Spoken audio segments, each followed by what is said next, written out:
Bienvenidos a su podcast PEL. En este episodio pude hablar con Damián el Ruso Samogilny, exjugador profesional de la Liga MX, director técnico profesional y analista en TUDN. Hablamos desde su punto de vista cómo se debería desarrollar el fútbol formativo o infantil y también el formador. También nos contó sobre sus funciones siendo auxiliar técnico en el Club Puebla, formando parte del cuerpo técnico del Chelis. Bienvenidos al primer episodio de su podcast Pluma y Papel. ¿Cómo estás? Pues te agradezco mucho que hayas accedido a hacer esto. Pues como te lo platiqué antes, es con el propósito de que todos los que nos escuchen, ya sean entrenadores novatos, que ya tengan tiempo o que están estudiando ya sea la carrera de cultura o estudiando el ENDIT, puedan aprender un poquito. Como yo creo que tú has de saber, muchas veces hasta el contenido que aquí, lo que viene siendo en México, hasta se encuentra, te lo cobran para poder saber más, siendo y en otros países el contenido es gratuito. Y aquí es como que muy difícil acceder a contenido o a enseñanzas de calidad. Entonces, el tener a alguien como tú, pues sí me significa mucho y sé que nos va a ayudar bastante para todos los que nos vayan a escuchar. Te agradezco mucho y bueno, a la orden para lo que sea, digo. Quiero empezar primero con una anécdota que me Ajá. une un poco a ti. Te lo voy a mostrar y me vas a decir, yo sé qué recuerdo te va a traer. A ver si lo puedes ver. ¿Esa qué es la camiseta de Salamanca o qué? Sí es. ¿De los petroleros o qué? Sí, sí, sí. Ah, mira, es que el color la vi roja y dije, ¿qué Eh, será? Déjate cuento. A mí me tocó ir a ver esa final en Salamanca, Ajá, porque el preparador físico de Salamanca es abuelo mío. Entonces nos tocó que fuéramos a la final ajá. y pues me acuerdo que hubo un calor infernal, tiempos extras, penales. Y yo tengo muchísimo siguiéndote, o sea, prácticamente desde que abriste Twitter. Ajá. Y yo no te tenía presente en esa final. Pues conocía poco, también estaba yo muy joven.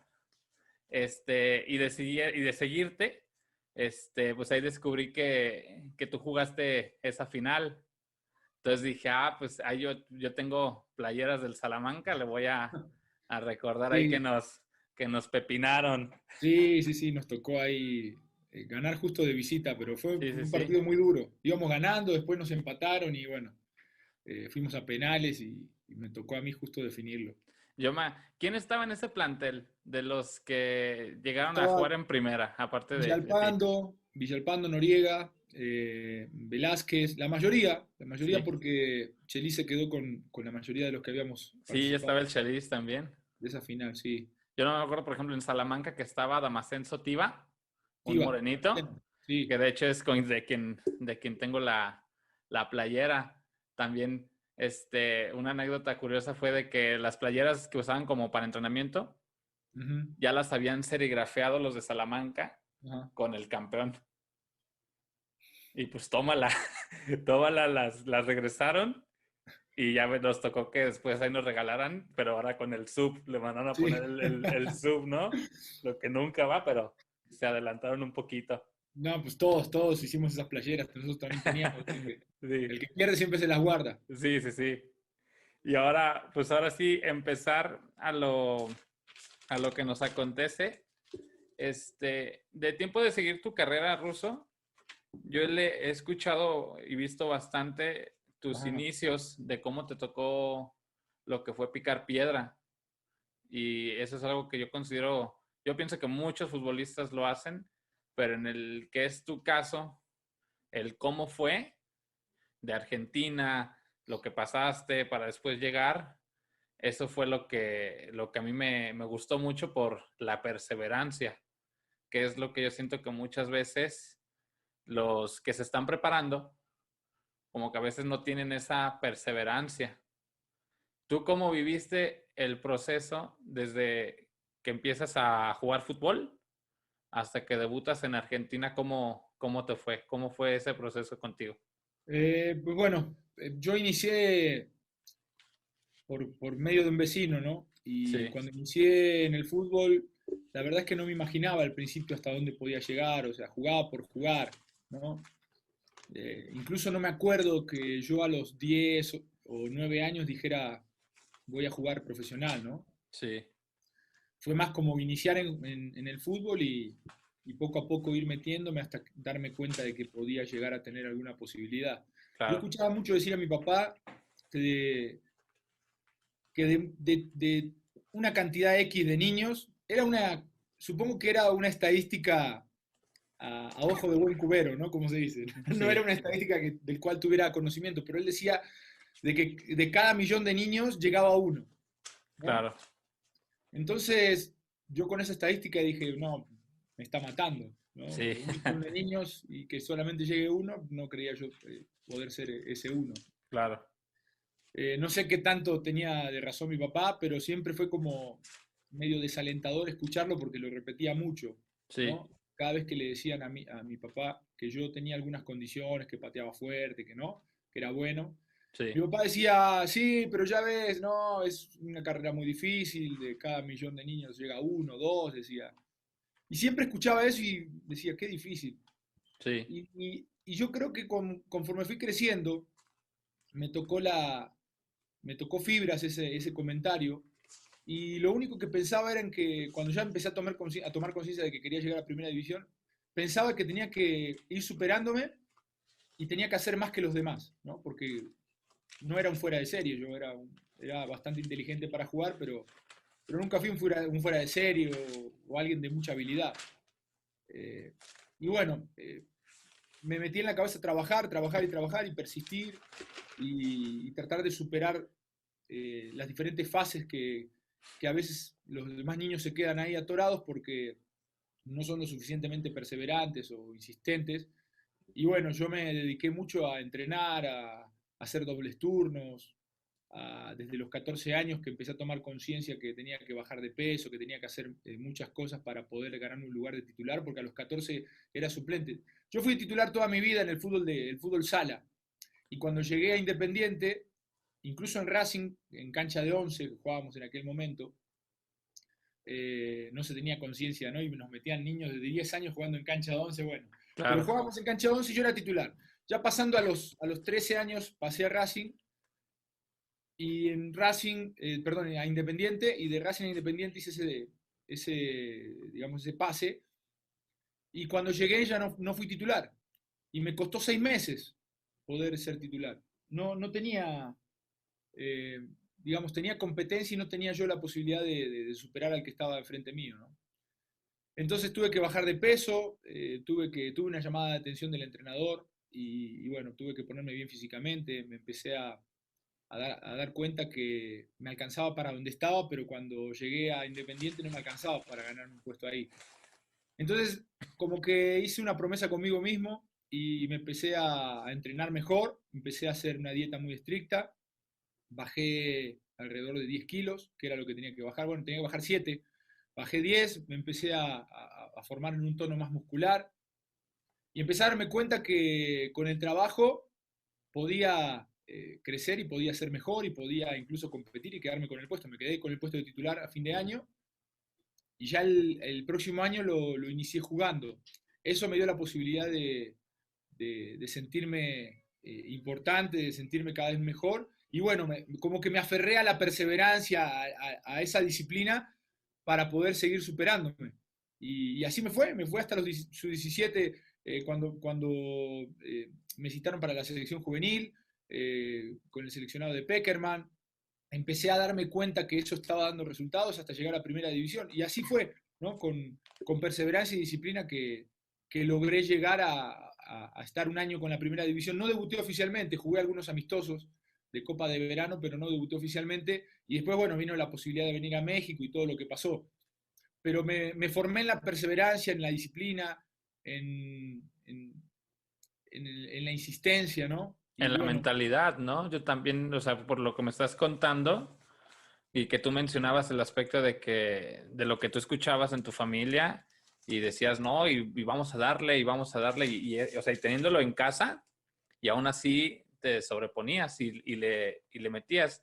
Algo que contabas que a mí se me hace interesantísimo, ahí iba a llegar a esa pregunta, mencionaste que jugabas fútbol sala. Sí, Antes de eso, ¿tú dónde jugabas? ¿Jugabas en lo que viene siendo en la el calle, barrio o en una escuelita la o calle. en la calle, como La todos al calle, principio? no habían escuelitas como tal en aquel momento en Ujú. Argentina. Y es que se me hace interesantísimo lo que mencionas de fútbol sala, porque yo veo, por ejemplo, lo que viene siendo Brasil, Argentina o en Europa, muchos infantiles juegan esa versión La reducida de mayoría, fútbol. la mayoría, todos surgen de ahí. Sí. Es la versión sudamericana de la escuelita mexicana. Ujú. Nada Y más que lo, aquí la escuelita te ponen un balón de 5, así grande, sí, ¿no? Eh, campo completo, juegas 11 en el contra campo, 11. y entonces es muy complicado poder tener o dominar la pelota en ese tipo de Claro, cancha, ¿no? Allá juegas en el piso, ¿no? sí, En algunas canchas buenas tienen tal vez hasta de madera, su parqué que se llama allá, sí, eh, pero si no es cemento. concreto. Ujú. Y es concreto, claro, cemento, un cemento con unas baldosas un poquito lisitas como para que, viste, no te raspes y te caes. Claro, Pero bueno, uno juega se juega con la pelota de baby fútbol, que se llama ya, la pelota de fútbol sala, que es la número 3. sí, Entonces te permite pisarla, te permite tener destrezas a ese nivel. Y no lo digo por mí, porque yo nunca las agarré, esas habilidades, pero a muchos chicos le permite esa pelota, ese contexto, desarrollarse más en la habilidad. Ya claro, después llega un momento en donde tu proceso de fútbol de sala, o fútbol, baby fútbol que se llama ya, ya no tienes posibilidad de seguir jugando porque es hasta los 12 años y a partir de los 12 años entras a lo que es el fútbol de fuerzas básicas o el fútbol de los equipos de fuerzas infantiles. Entonces haces 12, 13, a los 14 años pasas al fútbol ya de fuerzas básicas que son novena división, octava división, ya va subiendo, ¿no? Eh, pero esa es la estructura que tiene el fútbol sudamericano, o por lo menos en Argentina, y esa es la estructura que le ha dado el protagonismo desde siempre al fútbol argentino. Ahí se forman los jugadores. Las, yo iba a entrenar 2, 3 veces por semana y todo era por amor al arte, no pagaba claro, un peso. El entrenador nos entrenaba porque le gustaba, no cobraba un claro. peso. De repente recibía alguna ayuda, ¿no? Un Pero, patrocinio. Ujú. pero era todo porque le gustaba ser entrenador, porque ni siquiera sabía de cómo entrenar a los chavos. Nos ponían a hacer tiro a gol, nos ponían a hacer abdominales, nos ponían a hacer un poquito de fútbol. Eso eran los entrenamientos, ¿no? Era más que nada un complemento para seguir tratando la pelota, para seguir estando activo durante la semana y llegar al fin de semana con alguna jugada preparada, de repente en un tiro de esquina, pero era jugar martes y jueves y después nos presentábamos el domingo o el sábado al partido. Claro, Depende de la liga que sea, ¿no? Eso te va formando como jugador y es lo que aquí nos falta. Ujú. hace la escuelita, pero aquí hay que pagar y no todos tienen acceso a Claro. eso, ¿no? Esa es la diferencia. Y lo que yo veo, por ejemplo, de ese formato, yo soy un defensor de que hasta cierta edad los niños tienen que jugar fútbol 7 por el tema de toma de Ese decisiones, espacio. contacto con la pelota, tiempo de acción, porque yo veo partidos de niños de 6 7 años o hasta Sí, kinder que los meten en su media canchita, pero 11 contra 11. sí, Y hay niños que si llegan a tocar a veces el típico que lo mandan del lateral derecho y ahí vete para allá y el partido nunca fue para allá porque todo el sí, tiempo tu equipo estuvo ataque, ataque y ataque, pero pues jugaste, pero en sí no tuviste acción, o sea, lo que trabajaste en la semana a la hora de tu partido no, no se llevó en práctica por el tema del formato. Y luego yo veo muchas veces que cuando van subiendo, pues ya va subiendo el ritmo, más contacto con el balón, etcétera.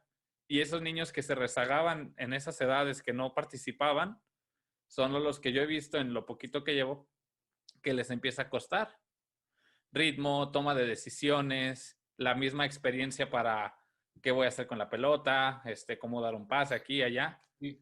Y eso es lo que yo veo que muchos países que son muy buenos en ese aspecto y juegan esos formatos.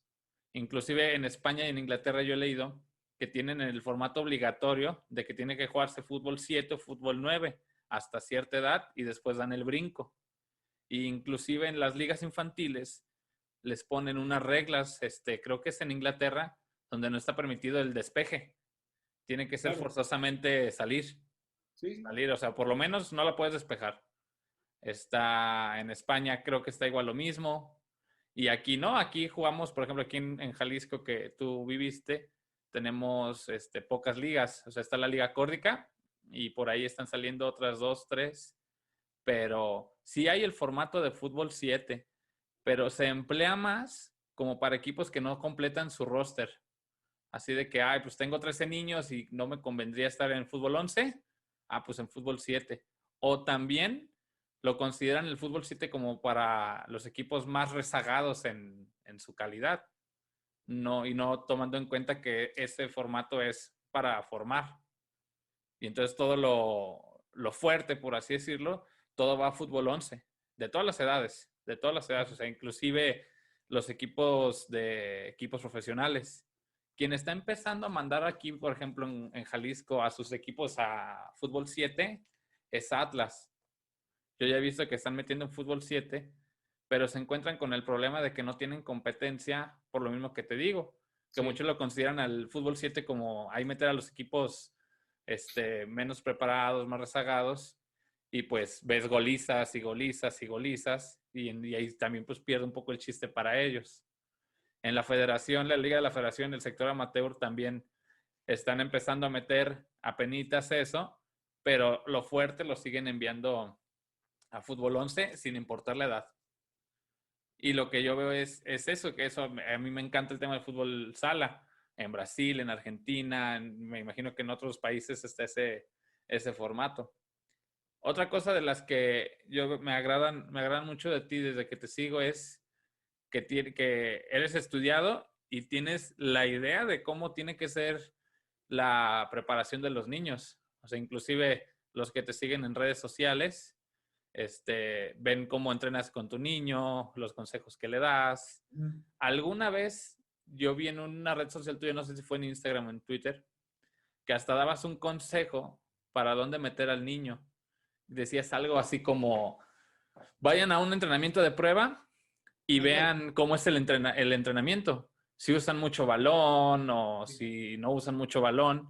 Y das un consejo como de, si usan constantemente el balón, ahí, ahí sí. mételo. Sí, me ha tocado, justamente ahora que empezó mi niño, porque a mi niño no le gustaba el fútbol. Ujú. Entonces yo ni estaba metido en lo que es el fútbol formativo, no, no había, más que tener algún contacto con compañeros, ex compañeros que tenían escuelitas y demás, no había estado muy metido en lo que es el fútbol formativo. Entonces, desde que mi niño me dijo, papá, quiero jugar al fútbol, quiero meterme en algún equipo, entonces empecé a buscar. Y me he dado cuenta que de cierta forma o lo que veo en las 3 o 4 escuelas que pasé antes de elegir, ¿no? Em, Veo que los entrenadores trabajan mucho al estilo de lo que se trabaja en la primera división, ¿no?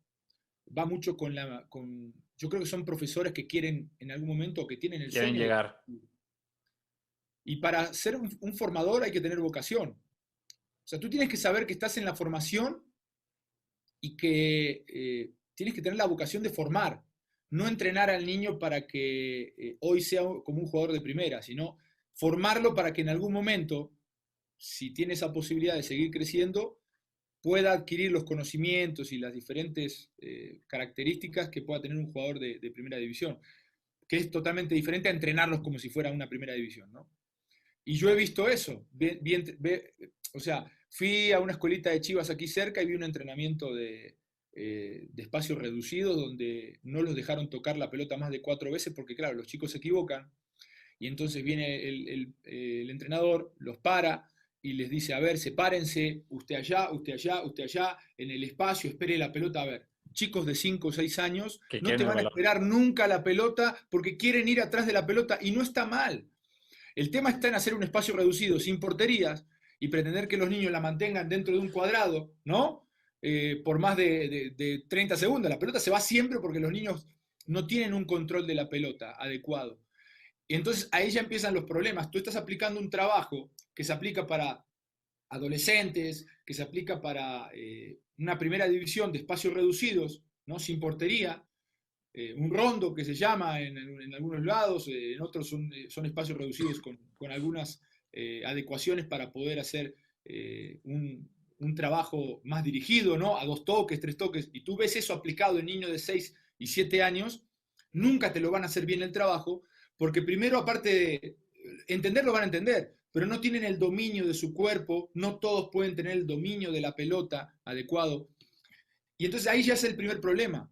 Lo primero que tienes que atacar a esa edad es el manejo de la pelota, la coordinación, ¿no? Que sea un entrenamiento Divertido. que genere alegría, diversión, y no tenerlos que estar parando cada 20 segundos diciéndole perfílate, agarra, recibe. Son niños y tienen que jugar, tienen que equivocarse para aprender, tienen que equivocarse, hacer una finta para aprender que no la tienen que hacer sobre el rival, sino que un metro antes para poder quitárselo. Esas son cosas que se aprenden jugando. Si tú los paras y los paras y los paras y les dices, diciéndole a esa edad no vas a lograr absolutamente nada. Entonces yo vi 3 o 4 escuelas donde llevé a mi niño, salí disconforme de un par de ellas, 3, hasta que bueno, llegué a donde estamos, o donde estábamos hace poquito antes de la pandemia, y me agradó porque hacían, sí, reducían la cancha, hacían retas de 4 contra 4, pero era todo fútbol, y bueno, me encontré justamente con la casualidad que ahí estaba supervisada por el papá de Memo Vázquez. Fui un par de veces, me gustó mucho la metodología de entrenamiento. No estoy totalmente de acuerdo, pero la verdad es que, mira, yo quería que mi niño jugara mucho con la pelota y eso es lo que estaban haciendo. Eh, Tuve que darle algunos consejos de repente porque mira lo que son las cosas. Llegué y había un grupo de tal vez de 10 niños y junto con mi hijo llegaron otros 3 o 4. Entonces les dio para armar 2 equipos y donde competían era un campeonato también que se jugaba 7 contra 7. Entonces tuvieron que dividir el equipo y para que todos pudieran participar, ¿no? Hicieron 2 equipos, azul y blanco, y lo que hicieron fue armar un equipo muy fuerte y un equipo muy débil, ¿no? Entonces lo de iniciación en un lugar y los fuertes en otro lugar. Claro, con el equipo fuerte estaba, la verdad es que el equipo fuerte estaba para ser campeón, ¿no? Pero son chicos de 8 años. Y tú no puedes pensar en ser campeón a esa edad. Después de la primera fecha, donde el equipo de mi hijo, que era de los nuevos, ¿no? Eran los nuevos y los que estaban antes. Mi hijo estaba con los nuevos, se comieron 9 goles, ¿no? Salieron con la cabeza baja, salieron desmotivados, desilusionados, y los otros chavos que metieron como 6 o 7 estaban súper felices el día lunes. Entonces yo hablo con el entrenador y le digo, a ver, tienes un gran plantel en cuanto a niños, porque los del azul son muy buenos, ¿no? Y ya llevan tiempo aquí, se conocen. Los del blanco están iniciando, algunos son buenos, otros no tanto, pero tú lo que tienes que hacer es armar un grupo homogéneo, un grupo que sea nivelado, armar 2 grupos para competir, no importa si no sales campeón. Por ahí con uno vas a quedar en cuarto y con otro vas a quedar en quinto o en tercero, no importa eso. Lo importante es que ganen algunos partidos, van a perder otros, pero no los van a golear 10-0, no van a salir casi que llorando de los partidos. Un grupo, el otro va a salir feliz, pero el otro grupo va a salir destruido y le vas a quitar la posibilidad de enamorarse del fútbol a 7, 8 niños. Entonces, tomaron el consejo para bien, hicieron 2 grupos nivelados y fíjate lo que son las cosas. Jugaron la semifinal ese grupo. Uno llegó a la final y otro quedó tercero. Uno salió campeón y otro quedó tercero. No, perdón, uno salió segundo, que fue el equipo de mi hijo, y el otro quedó en tercero. Se armaron 2 grupos nivelados y estuvieron compitiendo y tuvieron la emoción de jugar una semifinal y una final. ¿Qué pasa? Es importante que de repente busques los resultados, porque ya cuando tienes 8 o 9 años los niños también compiten. Eso es una mentira de que no compiten los niños. Lo que tienes que hacer es primero entrenarlos con sesiones divertidas, entrenarlos en la técnica, entrenarlos en la mejora del manejo de la pelota, ¿no? De entender las reglas. Y ya una vez que están ahí, tienen que competir, tienen que darse cuenta que a veces vas a perder y a veces vas a ganar, ¿no? Y que finalmente lo que tienes que hacer es que ellos sientan la posibilidad de competir de igual a igual, ¿no? Ok, me hicieron un gol, pero yo también hice uno. Me hicieron tres, yo hice dos. Bueno, perdí hoy, no importa. Habrá una revancha, pero yo tengo la posibilidad de competir. Y esa competencia, cuando, cuando está nivelada, alimenta ese sentido de competencia, ¿no? Del niño. Y no está mal que compita en esa edad. Después, bueno, habrá que explicarle que a veces se gana, a veces se pierde. Pero una cosa es perder 4-3 o 4-2 y otra cosa es perder 9-0. Entonces el niño sale destruido, no quiere jugar después de 4 partidos. Eso lo logramos ahí entender. Yo se lo manifesté al profe en una reunión y creo que le gustó a la mayoría de los papás, ¿no? Me hicieron caso y se armaron 2 equipos muy buenos. Y aparte, lo que logras ahí es que los niños más rezagados también puedan competir y sentirse importantes. Y obviamente que va todo de la mano, ¿no? Son eslabones que vas uniendo, vas uniendo. Y bueno, la verdad es que me empecé a meter un poquito, no fue el único consejo que dije, porque la Sí. verdad es que no me gusta meterme, ¿no? Pero me fui metiendo más en el fútbol formativo, viendo otras escuelas, preguntando, y sí me di cuenta que hace falta un poquito más de cultura en la formación y menos en lo que es querer ser un entrenador de primera con niños de 10 años. Me parece que ahí es el error. Tocaste un punto importantísimo. Yo creo que todos, cuando iniciamos, y en mi caso, yo estoy seguro que fue igual, tenemos como que el hambre de que vas empezando y quieres ser campeón y quieres que tus equipos ganen y todo eso. Y por lo mismo de que nace esto que estamos haciendo, porque hay veces que nadie te dice nada, ¿no? O sea, no hay alguien que te dice, hey, lo importante primero es pues, los niños, que trabajen, que se diviertan, y no tanto, porque a veces es más, yo creo, el deseo del profe que del niño.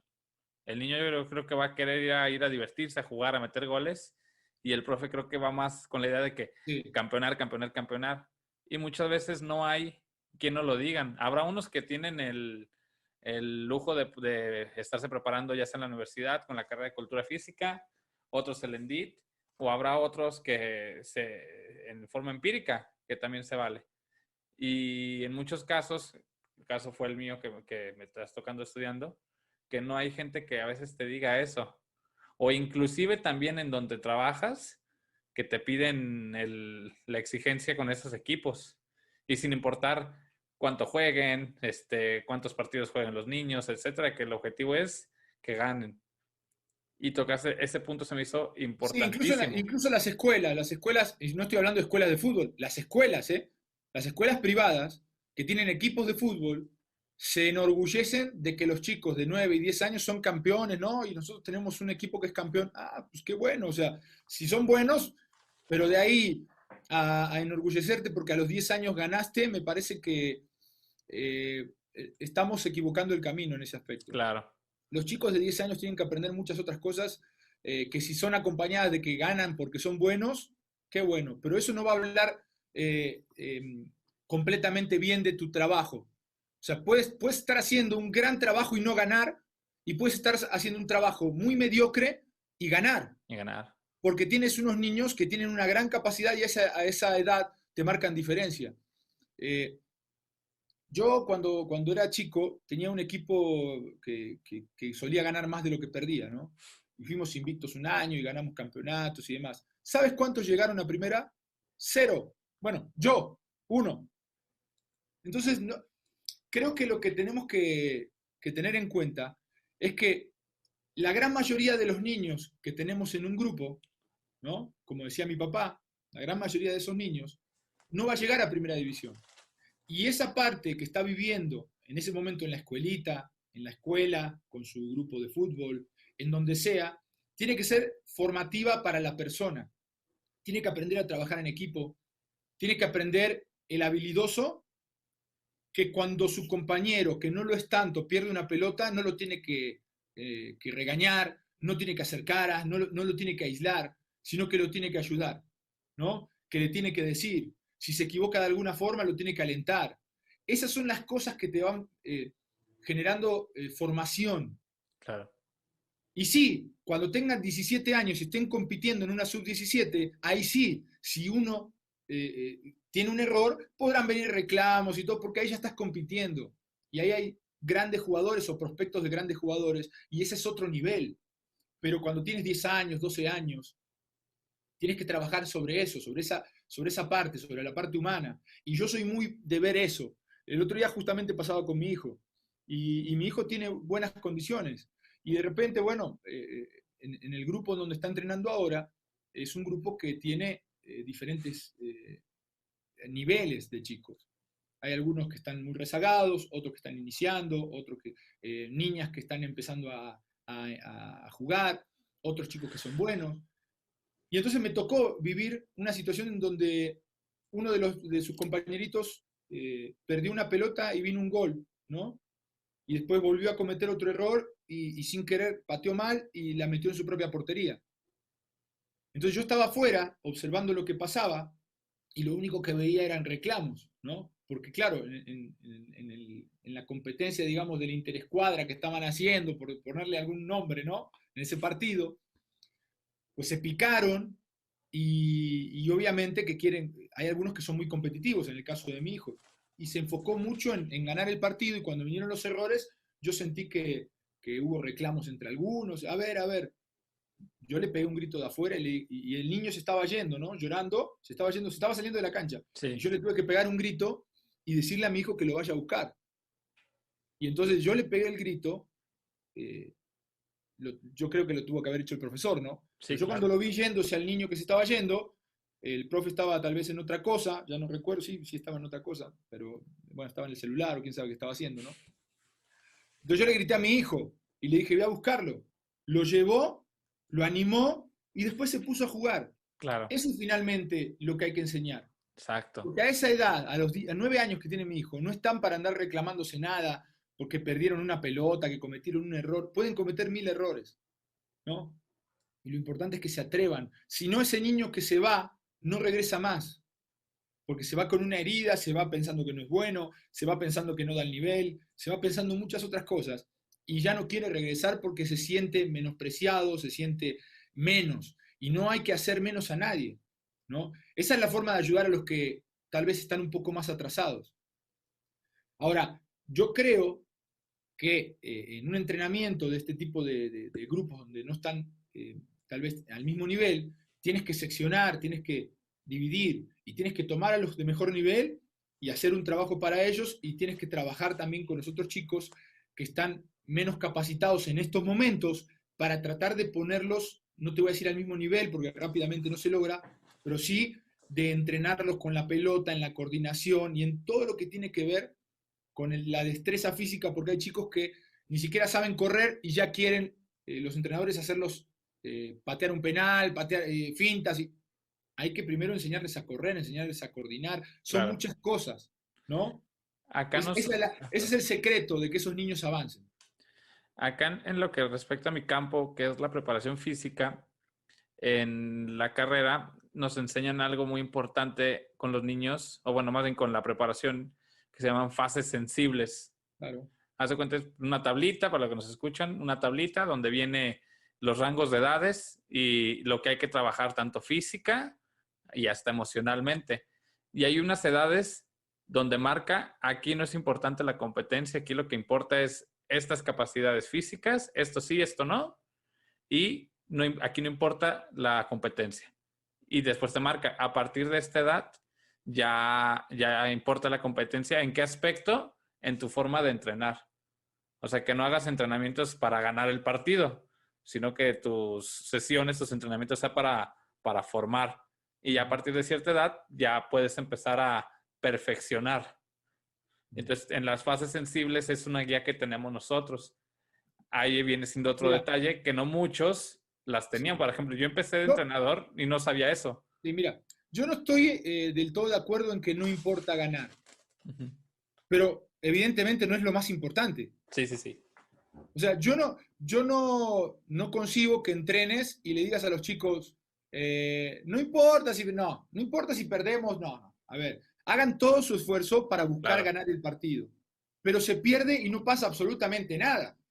O sea, no es la muerte de nadie, es un partido, se perdió, tú buscaste ganarlo, buscaste que los chicos compitan. Yo creo que llega un momento en donde los chicos, y estoy hablando de chicos de 7, 8, 9 años, que les gusta la competencia. A mi hijo le encanta la competencia. Entonces yo no puedo decirle a mi hijo que no compita porque él está buscando competir permanentemente. Lo que sí le tengo que decir es que cuando gana, no se burle del rival, ¿no? Y cuando pierda, acepte la derrota y acepte que eso le tiene que, es un llamado de atención, digamos, de alguna forma, para seguir entrenando. Es un llamado a que siga preparándose, a que siga mejorando, porque hay gente que es mejor, hay gente que entrena más, hay gente que tiene un don, hay equipos mejores preparados. O sea, son muchas cosas, pero simplemente es una invitación a seguir preparándose en su carrera, que no pasa absolutamente nada si se pierde un partido. Eso es lo importante. Eh, en esa competencia que hay, los niños es natural que buscan siempre querer ser mejor, porque nosotros incluso cuando jugábamos en el barrio, jugábamos contra los vecinos del barrio de al lado y queríamos ganarles. Claro. Y perdíamos y veníamos con la cabeza gacha, les ganábamos y sentíamos que habíamos ganado la Copa del Mundo. Es normal eso, no queramos quitar la competencia. Yo creo que esa parte también no está del todo bien. Lo que sí es, hay que encontrar un término medio, ¿no? Y cada uno de nosotros, yo hoy no me dedico a la formación, pero me siento en ese sector porque, bueno, pues estoy con mi hijo diariamente entrenando, ahora en la pandemia estuvimos diariamente entrenando, ¿no? Y, y yo noté que hizo conmigo muchos avances que no los hizo en la escuela, porque en la escuela se dedican a hacer otras cosas que no tienen que ver con estar con la pelota, ¿no? Yo digo, a ver, ¿cómo puede ser, ¿no? Que si entrenan 2 o 3 veces a la semana, eh, a mí me tocó hace poquito llegar el primer día de entrenamientos en enero, justamente en enero del 2019, del 2020. Ujú. En enero del 2020 llegamos después de unas vacaciones y los primeros 3 días de entrenamiento fueron pruebas físicas. Niños En de niños. 8 años. De 8 años. Sí, jamás. La prueba de 12 minutos del test de Cooper hizo mi hijo. Hizo pruebas de velocidad de 30 y de 20 metros. Y yo dije, a ver, ¿en serio a los chicos les vas a tomar el tiempo, el tiempo de velocidad? Que aparte son niños, ni siquiera están desarrollados en la velocidad, algunos son más rápidos, otros más lentos, pero ni siquiera tienen la fuerza suficiente para tener una explosión. O sea, no es necesario. Y este tipo de datos, yo entiendo las ganas de tener datos y de tener cosas, pero no son relevantes. No No, y a son esa edad relevantes a menos, esta edad. menos. Y el test de Cooper, yo lo hice durante mucho tiempo, que son 12 minutos al mejor ritmo y la mayor distancia posible que tienes que correr en esos 12 minutos. Me pareció una locura hacerle un test de Cooper a los niños. eh, Y de, más porque va de- como una onda más ese de Cooper también hasta para atletismo ahorita No, claro, actualmente. claro, ya está, incluso en desuso en el fútbol. Y Ya está yo, el yo-yo test se está claro, usando el yo mucho. test es lo que se usa, ¿no? Que tiene un componente de frenado y arranque. Entonces, yo me preguntaba, a ver, ¿saben los profesores lo que están haciendo y para qué? ¿O se lo piden? Bueno, son cosas, ¿no? Son cosas que pasan. No quiero ser muy crítico, pero creo que no estamos teniendo el foco adecuado en lo que es la formación. Y ahí es donde tenemos que encontrar que los chicos a esta edad se tienen que divertir, tienen que competir sanamente, tienen que encontrar los valores del fútbol, tienen que de cierta forma acompañar a los que menos capacidad tienen para poder seguirse desarrollando.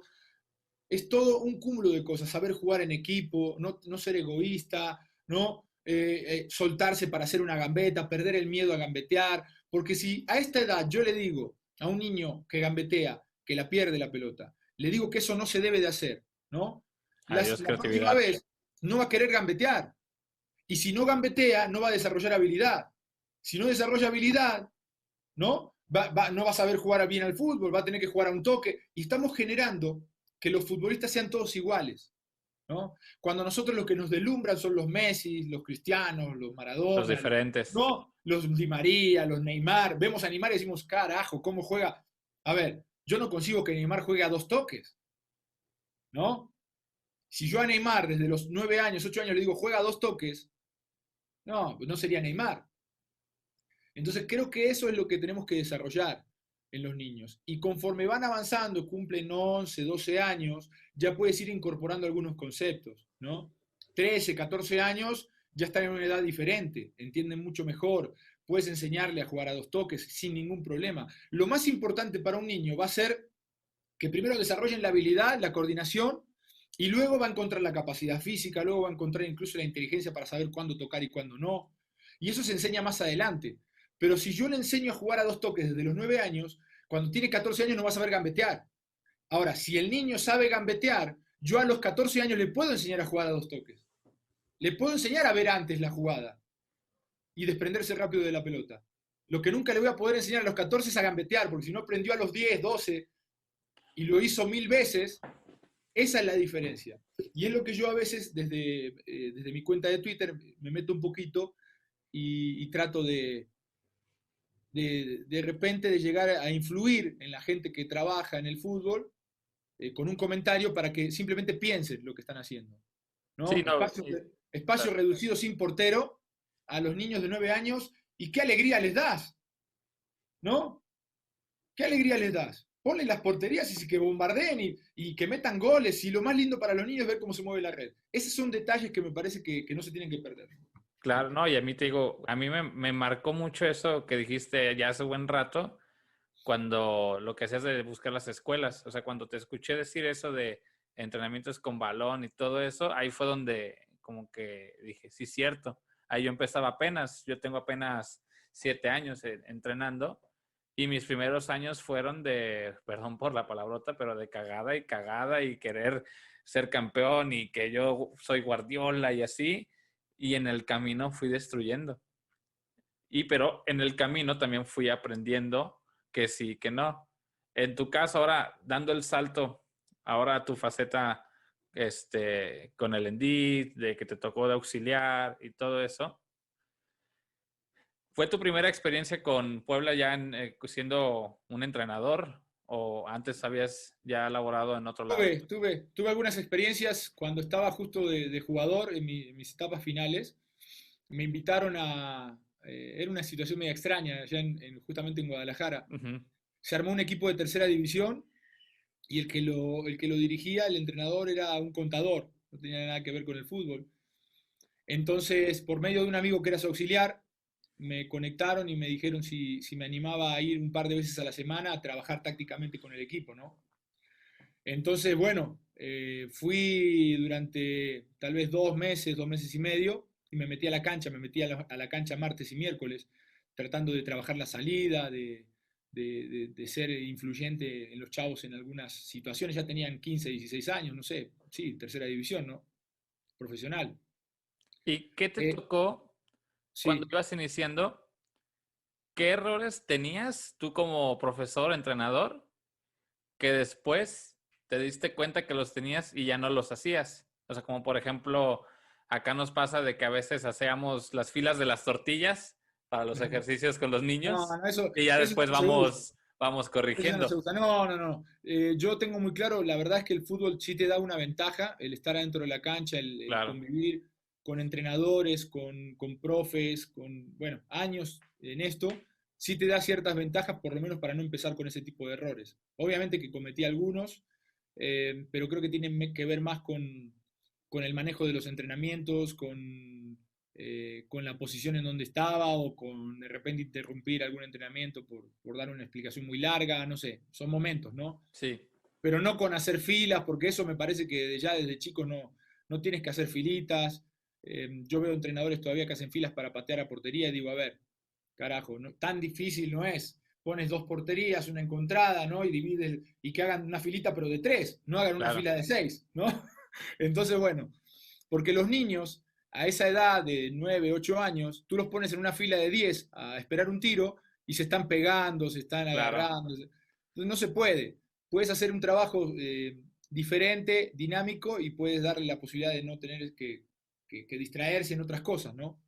¿Y se te dio fácil conforme ibas empezando el enseñar? Por ejemplo, yo he escuchado, por ejemplo, muchos exjugadores que a la hora que pasan a su faceta, sí son muy buenos o sabían jugar muy bien, etcétera, pero como que les cuesta el habla, el dirigir al grupo, el llevar a cabo el entrenamiento, cosas así, y les va costando, pero hay unos que les cuesta al inicio, pero después lo van mejorando. En tu caso, ¿cómo fue? ¿Se No, te no dio tiene nada que ver. fluido? No tiene nada que ver el ser buen jugador con ser un buen entrenador. Ujú. Obviamente que eh, el ser un buen jugador te da herramientas desde el punto de vista de la enseñanza de lo que a ti te funcionaba, ¿no? Para transmitirla a algún jugador. Y pongo el ejemplo, si yo le pego muy bien a la pelota, ¿no? Yo te puedo decir, ¿sabes qué? Pégala aquí, porque a mí me funciona eso. Mira cómo quiebra la pelota. O pégala allá, que la pelota va a hacer esto. Y te lo muestro, ¿no? Pero no va más allá de eso. Porque después voy a tener que agarrar a mi central, voy a tener que agarrar a mi lateral derecho, voy a tener que agarrar. Y yo era un gran 10, supongamos, ¿no? Pero también le tengo que dar un consejo a mi lateral. Claro, Y le tengo que dar un consejo a mi central. Y no les voy a decir, tienen un túnel, hagan esto que hacía yo, ¿no? Entonces yo creo que el ser entrenador te da ventajas en el haber sido un exjugador importante y bueno, te da ventajas en algunas cuestiones. Pero después es un mortal más, ¿no? Ese tipo. Y tuvo que haber aprendido en algún momento conceptos en todas las posiciones, tuvo que haber aprendido eh, la forma de expresarse, tuvo que haber aprendido el manejo de grupo, tuvo que haber aprendido muchas otras cosas que van con la carrera de director técnico y que no tienen que ver con lo de jugador, con lo que existe como jugador. Por eso hay muchos buenos jugadores que no logran reunir todas estas condiciones y se quedan simplemente en el nombre que tuvieron como jugador y no pueden ratificarlo en la cancha. claro. Requiere muchas cosas ser entrenador, desde el manejo de la semana, desde la inteligencia para conocer las diferentes posiciones y lo que quieres de ellos, hasta el manejo con el jugador de forma personal, la parte psicológica, la parte anímica, ¿no? Que a veces es importante. Y bueno, son tantas cosas que por eso hay grandes exjugadores que no han triunfado como entrenadores, ¿no? Claro. Y en tu caso, volviendo a esa pregunta, ¿tus primeros sesiones, entrenamientos, te costaron o fluiste fácil al momento de... No, me siento como, me encanta, me encanta a mí, me siento Ujú. como pez en el agua, me encanta. Como auxiliar es algo diferente, no había tenido esa faceta anteriormente, entonces me sentí hasta cierto punto algo limitado, porque pues no llevas El control. digamos, el control del entrenamiento, sugieres, ¿no? Es Pues, difícil ser el segundo porque pues entiende que el que es el encargado, pues él escucha y todo, pero a lo mejor tú puedes decir A y él, en la forma en que él ve el fútbol, pues dice es B. Y a lo sí, mejor es un buen consejo lo que tú dices, pero él en su idea pues está pues pensando otra cosa y dice, pues bueno, no, pues yo pienso esta. Es sí, no, difícil en ese aspecto ser el auxiliar, no es difícil, pero te tienes que morir con la idea del entrenador claro, y tienes que tener la suficiente capacidad para aceptar que tú no manejas el grupo, que tú no manejas los destinos del grupo y que no elige ni siquiera la idea futbolística, ¿no? Tienes que aceptar eso y tienes que ir a apoyar y a brindar tu idea y a estar consciente de que en muchas ocasiones el entrenador te la va a tirar a la basura, ¿no? Y va a morirse con la suya. Es normal. Lo importante es no renunciar a presentar tu idea y que no te censuren que presentes tu idea y que digas, a claro. mí me parece esto. Ya después tú te mueres con la idea del entrenador y listo. A mí me costaba porque a mí un poquito en el tema del día a día, porque a mí me gusta, soy muy detallista y me gusta de repente meterme en algunos consejos para dar consejos en el momento, Ujú. para que no se pierda el momento, ¿no? Pero también, bueno, hay que entender que el que lleva el entrenamiento es el entrenador. Ahora, me ha tocado en ocasiones con Chelis y anteriormente que, bueno, te permiten meterte al entrenamiento. Hubo veces que decía el Chelis, a ver, manéjalo tú. Y yo ya podía meterme a dar algunos consejos e indicaciones de acuerdo a cómo yo veo el fútbol, ¿no? Claro. Entonces, bueno, esa libertad la tuve en algunos entrenamientos. Y en el tema de la planeación, al momento de que me imagino que planeaban por semana o por mes, que se llaman micros y mesociclos, ¿cómo es la participación en esa planeación de un auxiliar? Aparte, o sea, opinas, pero aportas algo más, pones algún trabajo, ayudas en el análisis de los rivales? ¿Cómo es Pues en mi ese? caso yo me dedicaba mucho a lo que es análisis de rival, a ver los videos, a hacer ediciones. Al principio, ya después, Chelis ya no quiso que lo hiciera más, pero yo me dedicaba a eso, me dedicaba a sugerir los intérpretes para algunos partidos, o sea, sugerir los jugadores adecuados para jugar tal o cual partido de acuerdo a lo que presenta el rival y a lo que nosotros queríamos de nuestro equipo. Ujú. Nuestras planeaciones eran de muy corto plazo, íbamos 2 entrenamientos adelante, no íbamos prácticamente, lo, esto de trabajar por ciclos, es lo primero que te enseñan en el ENDIT, ¿no? Y aquí no lo vimos, estábamos sobre el torneo y sobre la copa que tuvimos esa situación. Y bueno, íbamos día a día, nos tuvimos que separar en algún momento porque había copa y había liga, y unos se fueron a jugar la copa y yo me quedé con un grupo, y bueno. En el desarrollo de los entrenamientos íbamos día a día y era muy enfocado a nuestro próximo partido, ¿no? El profe sí tenía su mesociclo y su microciclo, y nosotros íbamos mechando nuestros trabajos de acuerdo a lo que venía, ¿no? Si había un partido el viernes y era lunes, bueno, íbamos viendo esa semana de acuerdo a lo que dejamos de hacer, de algunos problemas que tuvimos defensivos, de algunos problemas ofensivos, bueno, tratando de encontrar en esa semana el trabajo para subsanar lo que hicimos mal. Y también mechar lo que viene del rival, ¿no? Empezamos a encontrar ese equilibrio de algunos días trabajar sobre nuestras carencias y sobre lo que queríamos mejorar en base a nuestro estilo, y también mientras más se acercaba el partido, trabajando sobre lo que el rival ofrecía y qué podíamos hacer para hacerle daño al rival y qué podíamos hacer para evitar que nos hiciera daño, ¿no? Había que Claro. mezclar, y en eso tienes tal vez 3 días para trabajar porque es lunes y juegas el viernes o el sábado. No hay mucho tiempo. Entonces, íbamos viendo eso y bueno, de acuerdo a eso se diseñaban los ejercicios, que había otra persona, un auxiliar nuestro, Rafael Fernández, que era el que proponía los ejercicios, y nosotros le hacíamos algunas modificaciones hasta llegar a tener el ejercicio que queríamos exactamente para lo que buscábamos, ¿no? ¿Y cómo es trabajar o cómo trabajas, por ejemplo, con los jugadores que menos juegan? ¿Cómo es llevarlos en el día a día a que sigan queriendo entrenar? O inclusive con los jugadores que les toca, pues muchas veces a la hora de dar el roster, pues que va a tribuna. ¿Cómo es ese día a día con los jugadores que menos juegan? ¿Ahí entra más el auxiliar o entran los Sí. dos? ¿Cómo es Sí, con sí, es ellos? importante, eso es algo importantísimo porque los que van de titular siempre están contentos, ¿no? Y los que se quedan afuera, y más los que no juegan, suelen tener caras y suelen no estar tan de buenas. Y lo importante es que al final tú los tengas siempre en un nivel en donde le puedan competir al titular, ¿no? Y donde pueda ser una opción alguno de los chavos que no juegan en algún momento, por si el titular o no lo está haciendo bien, o tiene una lesión, o sucede algo con él que quieras modificar, ¿no?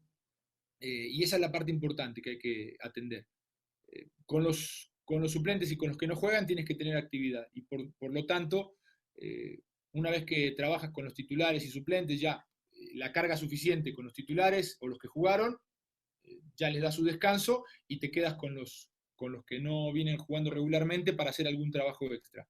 Es importante que ese tipo de trabajo extra tiene que ser intenso y tiene que ser competitivo para que también no se pierda la intensidad y no se pierda esa capacidad para seguir eh, queriendo ganar algo, ¿no? Aunque sea eh, eh, jugar por el asado, ¿no? Del fin de semana, Claro. pero por lo menos tener algo que te motive y esa competencia que el futbolista necesita. Si tú ese día no haces nada que tenga que ver con competencia, con un espacio reducido con portería, no sé, lo que sea, pero tienes que generarle la competencia.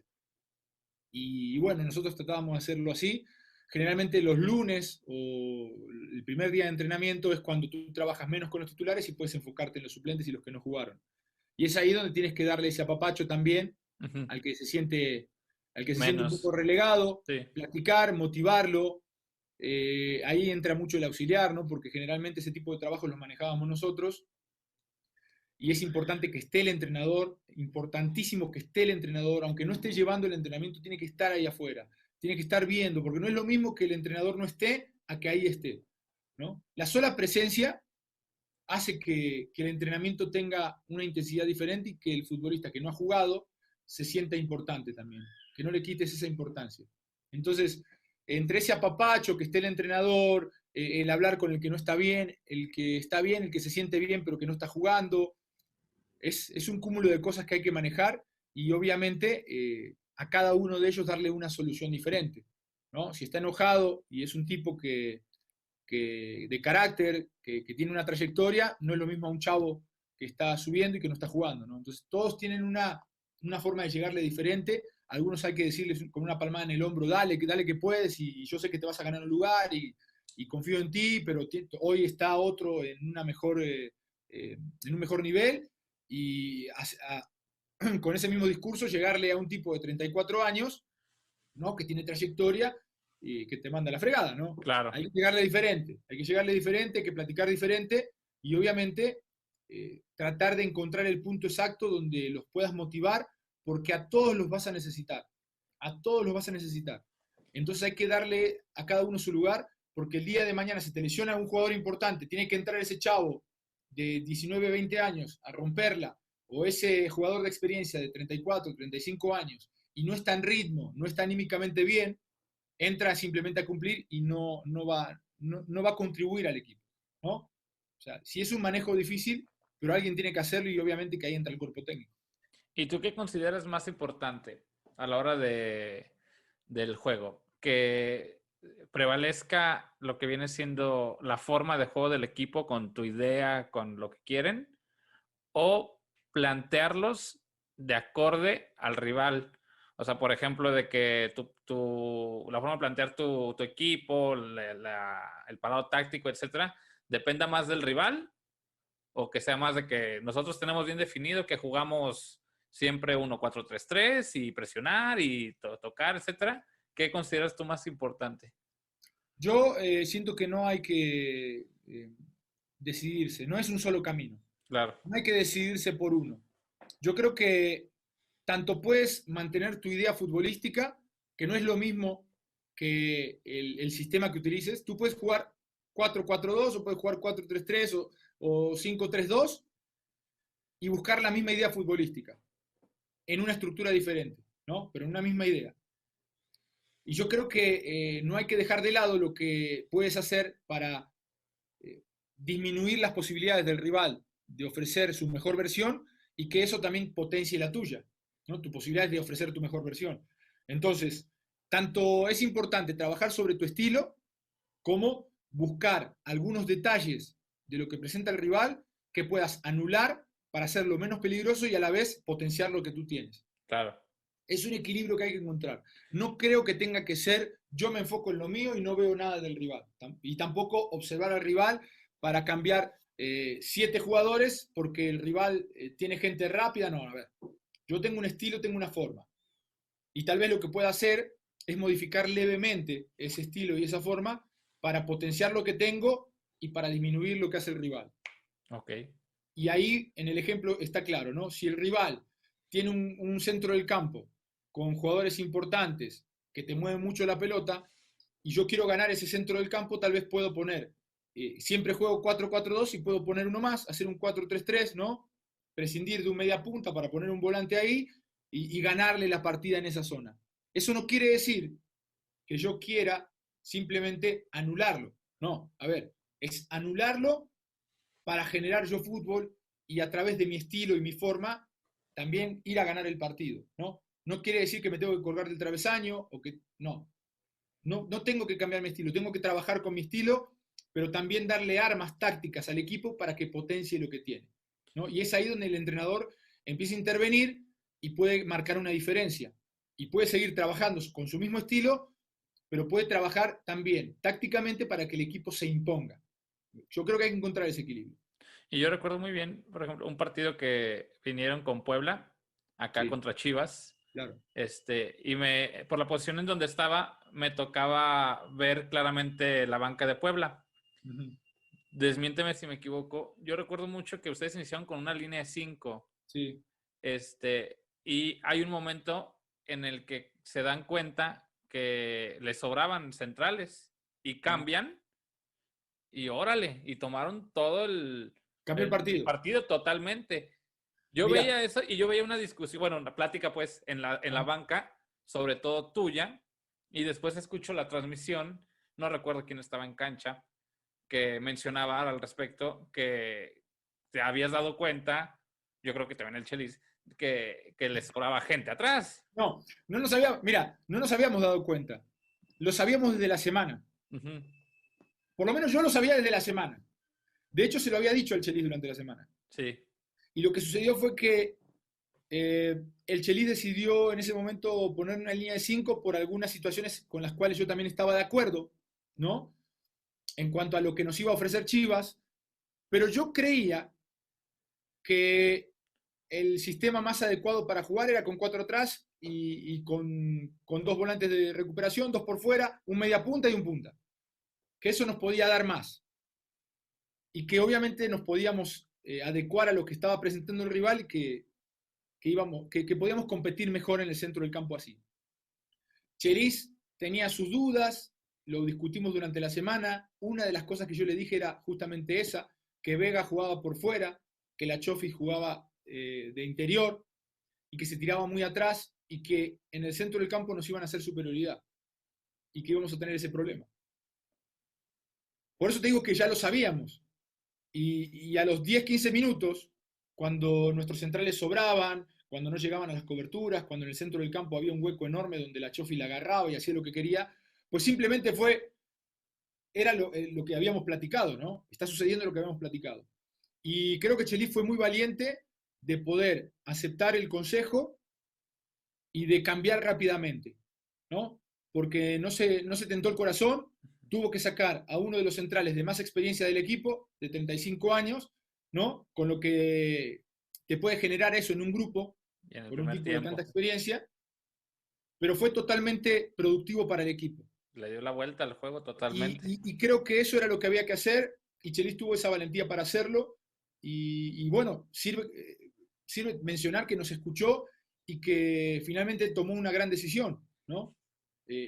Pasó tal cual lo contaste, cambiamos, copamos el centro del campo, se igualó, igualamos, espejeamos el parado, y ahí se impuso nuestro equipo con Angulo haciendo goles y con Angulo yendo al frente, y bueno, ya con el equipo mejor ordenado. Suele pasar. Eh, yo creo que finalmente se fue, incluso el Chelis salió como entrenador de la jornada Ujú. ese día. Ganar la Chivas no es nada fácil y más en su cancha, Claro. ¿no? Y obviamente que viste. Y creo que fue una gran decisión de él y obviamente del cuerpo técnico que colaboramos con la idea, pero ya lo sabíamos y simplemente lo Ok, confirmamos en los primeros 15 minutos. ok, muy bien. Y ya para acabar, Russo, porque sé que Sí. tienes el tiempo contado, con algunos consejos en el aspecto de las posiciones que trabajan los profes. ¿Qué consejo le das para trabajar zona defensiva, media, delantera e inclusive también con el portero? Pues hay muchos ejercicios. Yo creo que lo más importante en sí no son los ejercicios, sino las correcciones. Ujú. Y ahí está la clave. Porque yo veo que yo estoy en muchos grupos de entrenadores y nos pasamos ejercicios y nos pasamos ejercicios, ¿no? Mira, el ejercicio para los centrales, para despejar, para salir jugando. A ver, sí, los ejercicios son importantes, pero una vez que se lleva a cabo el ejercicio y hay un error, si tú no corriges y yo corrijo, ¿no? De acuerdo a mi experiencia, a lo que conozco, y tú no corriges, entonces al momento de que eso se presente en un partido, mi futbolista va a estar tal vez mejor posicionado, porque yo corregí y lo preparé, que el tuyo. Así va a pasar entre entrenadores que se pasen los mismos ejercicios y crean que los ejercicios solucionan todo. No, los ejercicios son para ejercitar y una vez que se ejercita una acción, si está mal hecha, el entrenador tiene que corregir. Esa es la clave, ¿no? Entonces, más allá de los ejercicios, lo importante para todos los entrenadores es conocer los diferentes fundamentos y los diferentes principios defensivos, ofensivos, para poder atacar y defender mejor. ¿no? Una vez conociendo esos principios, cualquier ejercicio, cualquier tarea que le encomiendes al jugador, si tú notas un error, vas a poder corregir y vas a poder mejorar, ¿no? Hay muchísimos ejercicios para salida, muchísimos ejercicios para la progresión en el campo, hay muchísimos ejercicios de amplitud, de definición, de uno contra uno, duelos individuales, ¿no? Pero lo más importante para todos los entrenadores creo que es aplicarse en el conocimiento de los principios defensivos y ofensivos. Y yo Y a partir de considero... ahí, empezando de eso pequeño que es un principio, como el perfil, en un mano a mano, supongamos un mano a mano, ¿no? El perfil, la velocidad de aproximación, la posición, ¿no? Para un duelo individual es muy importante, porque si yo trabajo los duelos individuales, y voy a poner este ejemplo, hay un ejercicio para duelos individuales que es, pones una portería acá, haces un rectángulo y pones al futbolista a encararse, ¿no? Encara uno y encara otro. Uno defiende y uno ataca. Entonces, el partido terminó 5-3. Ah, bueno, ganó el ofensivo, ¿no? Supongamos. Y yo en ningún momento le di una indicación a mi futbolista de cómo debe de perfilarse, cómo lo debe de orientar, cómo debe de posicionarse. Entonces simplemente lo que hice fue hacer un ejercicio en el cual el futbolista se desarrolló, los dos que estuvieron compitiendo uno contra uno se desarrollaron, pero no entienden el cómo hacerlo mejor. Simplemente lo ejercitaron, incluso ejercitaron errores, si es que tenían errores, lo ejercitaron porque cometieron los mismos errores, ¿no? Y lo importante es que tú, ahí, cuando veas un error de posición, de perfil del futbolista que defiende, vayas y le digas, a ver, así se defiende. Y le expliques cómo debe de posicionarse, hacia dónde debe de orientar a su rival y dónde le va a quitar más oportunidades de anotar. Entonces, una vez que éste lo sabe, ya ahí sí lo va a estar ejercitando. ¿Estamos de acuerdo en eso? Claro. ¿No? Porque si no ejercitó el error mucho tiempo y ni se enteró. Practicó para hacerlo mal. Lo más importante es conocer los diferentes fundamentos, los diferentes principios defensivos, ofensivos, de lo que estoy ejercitando, para yo corregir. Tal vez no intervenir completamente o permanentemente, sino poner la muestra y cuando haya un error, corregir y después soltarlo. ¿Y consideras que tienen que ver con los que voy desarrollándome como entrenador, o sea, compañeros, que no muchos ven fútbol? O sea, ven el juego del equipo que le van y pero no consumen mucho fútbol. Ajá. Para aprender hasta, si quieres, los parados y verlo en funcionamiento. Mira, más que nada, creo que es más importante para un entrenador que tiene comunicación con otro entrenador, más que pedirle ejercicios, porque eso pasa mucho. A mí me ha tocado que, hey, ¿no tienes ejercicios no definición? De achique, de definición. ¿No tienes ejercicios de 1 contra 1, de 2 contra 1 a la defensiva? No tiene, más que pedir ejercicios, porque los ejercicios los puedes hoy bajar de cualquier lugar de internet.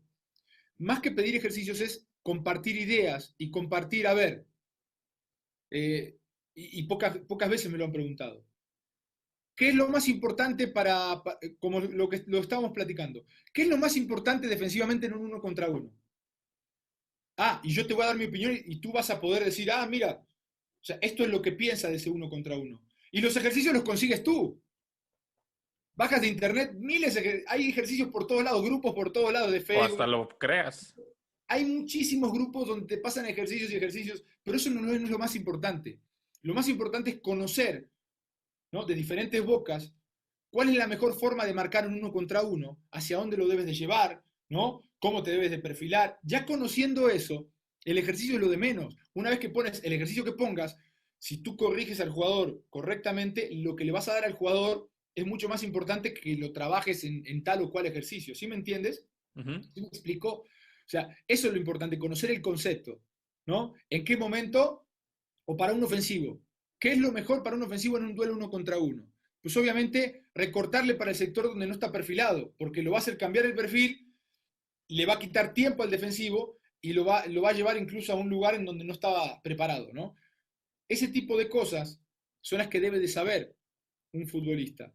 Y tú no debes de enfocarte en el ejercicio como tal, porque me parece que eso es el gran error que cometemos los entrenadores. Pásame ejercicios y ejercicios. ¿Sabes cuántos ejercicios tengo yo? libros de ejercicios ofensivos. Hay un libro que se llama 1001 ejercicios Claro, ofensivos. sí. A ver, están buenos los ejercicios, pero ahí sí no viene la corrección o la especificación de los principios, que eso es lo más importante. O hasta para Entonces, el tipo de equipos, ¿no? yéndonos a las bases, vamos a poder mejorar al futbolista, vamos a poder incorporarle al futbolista los detalles que van a hacerle ganar el duelo individual. Es más importante que tú le hagas conocer al futbolista el detalle que le va a hacer ganar el duelo individual que ponerle un ejercicio 1000 veces, porque por ahí va a cometer el error 1000 veces.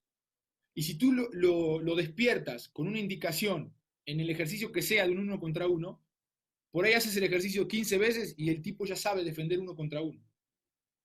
Esa es la gran diferencia. Y es ahí donde marcan la diferencia los grandes entrenadores, que los conceptos básicos los conocen, que se enfocan en los detalles, que mejoran al futbolista y esa mejora hace que después, tanto en el ejercicio como en los partidos, lo hagan bien. Y es ahí donde viene el progreso, ¿no? Ok. Pues entonces ya de mi parte sería todo. No tengo más que agradecerte infinitamente porque sé que con lo hablado aquí será un gran aporte para todos los que nos escucharon, inclusive para mí, que yo sigo preparándome. Y no tengo más que agradecerte, darte el tiempo y el don de querer explicar y podernos ayudar. No, por nada, es un gusto. Como les digo, creo que estamos en un medio que a veces es un poco cerrado, ¿no? En ese aspecto. Envidioso, envidioso. Sí, pero yo creo que no es, Es bueno, que es para compartir, ¿no? compartir conocimiento no es algo que deba de verse como estoy o regalando mi trabajo. Porque aparte Simple- todo ya está inventado. Por ejemplo, yo sí, trabajé en restaurantes y ahí hay una filosofía de trabajo en equipo tremenda entre ujú. los chefs, o sea, famosos, y se comparten sus recetas, sus modos, todos se abren. La verdad es Y yo que noto en el fútbol, he ido a veces a ver un entrenamiento de un equipo profesional en subs y así, y a veces yo cometí el error de apuntar para hacerlo, ahorita ya no, ahorita ya creo, y me vi a apuntar y santo cagadón que me fue a meter. no, no, no. Apuntar, o sea, No, como no. si le fuera a Mira, a mí robar me tocó el hace poco una trabajo. experiencia con Nacho Ambriz. Hace poquito fue a ver a Nacho Ambriz y Sí, Nacho se abrió completamente, me mostró su entrenamiento, me mostró sus diferentes ejercicios, me explicó del equipo, lo que busca, con una apertura. O sea, ese tipo de gente es valiosísima. Yo estaré agradecido eternamente porque he aprendido cosas. Uno no deja de aprender nunca. claro. Eh, no es la misma visión que la que tienes tú, la que tengo yo, la que tiene otro profe, ¿no? Y lo bueno es compartir ideas. Ya después tú puedes elegir qué tomas, qué no tomas, ¿no? De todo eso. Pero lo importante es compartir ideas y nunca debe de entrar ese egoísmo de compartir las ideas, salvo que tengas el temor de que digan que no sabes o de que digan. Ujú. Me parece una tontería. Si uno tiene una idea y trabaja sobre esa idea y da resultados, lo más importante es compartirla. Ya después los demás sabrán si la utilizan, si no la utilizan. Pero yo no veo ningún problema y así que fue un gusto y ojalá que bueno, más adelante podamos tener otra charla. Está muy bueno Claro. hablar de fútbol. Muchísimas gracias, te agradezco mucho.